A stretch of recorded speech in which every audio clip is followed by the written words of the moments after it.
वज़ीर-ए-आज़म नरेंद्र मोदी की विकसित भारत यंग लीडर्स डायलॉग में शिरकत। वज़ीर-ए-आज़म मोदी ने तक़रीब के शुरका से की मुलाकात और बातचीत।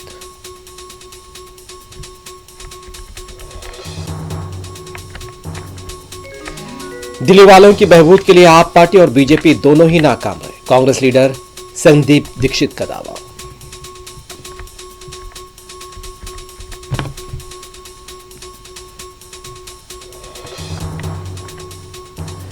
शुमाली हिंद में सर्दी की शिद्दत बरकरार। दिल्ली एनसीआर के कई इलाकों में आज फिर बूंदाबांदी का इम्कान।